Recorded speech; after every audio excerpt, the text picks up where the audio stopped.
Mesdames et messieurs, bonjour et bienvenue dans cette vidéo dans laquelle nous allons parler d'un potentiel impact avec un astéroïde. Potentiel, attention, je redis bien, c'est potentiel, hein, on sait pas encore. Hein. Non, parce que je vous vois déjà tous arriver là. Oui, qu'est-ce que tu nous chies encore là? Mais c'est quoi cette histoire encore là?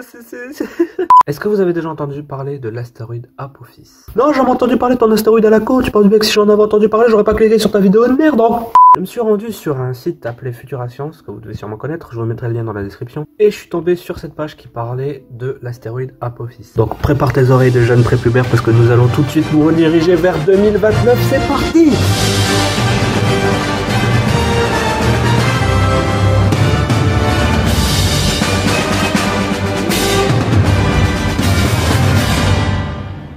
L'information concerne Apophis, un astéroïde dont la taille est aujourd'hui estimée à 370 mètres. Donc rien de bien méchant jusque là, hein.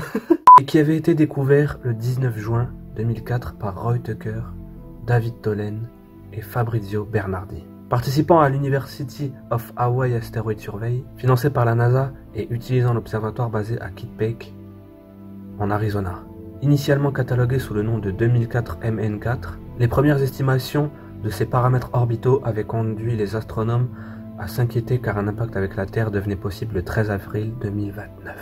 Les premiers calculs indiquaient une probabilité de 2,7% pour que l'astéroïde de 27 millions de tonnes percute notre planète. On a pensé un temps qu'il s'agissait de l'équivalent des météorites appelés sidérites, donc métalliques et denses. Mais on pense aujourd'hui qu'il est plutôt apparenté aux chrondiques rocheuses.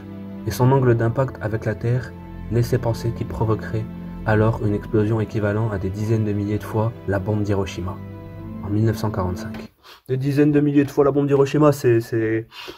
Ça va, on a connu pire, 2004 MN4 entrerait dans l'atmosphère avec 1200 mégatonnes d'énergie cinétique.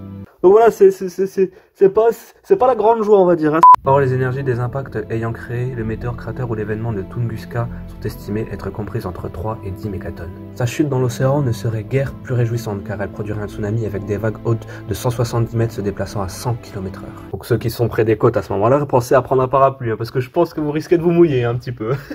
On reste toujours dans l'humour. Heureusement, au cours des derniers jours du mois de décembre 2004, une photographie prise quelques mois avant le mois de juin en montrant déjà 2004 avait été retrouvée dans les archives. On estime même à présent que 99 942 Apophis, donc ça c'est son nom officiel, hein, je le dis parce que voilà, n'a plus qu'une chance sur 110 000 d'entrer en collision avec la Terre entre 2060 et 2105.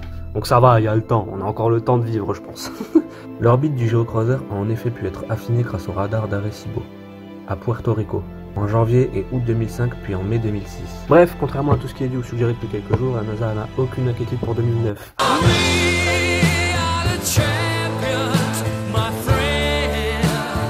Donc voilà mesdames et messieurs, c'est la fin de cette vidéo. Vous avez pu constater par vous-même que nous n'avons aucun risque hein, qu'un astéroïde nous frappe sur la gueule en 2029. Donc ça va, j'aurai le temps de continuer à faire mes vidéos, c'est cool, c'est cool. Si la vidéo t'a plu, tu peux t'abonner. Hein. Je le dis comme ça, hein, on sait jamais. Hein, si tu ne le fais pas, c'est pas grave, mais fais-le quand même. Donc au final, je te demande quand même de t'abonner.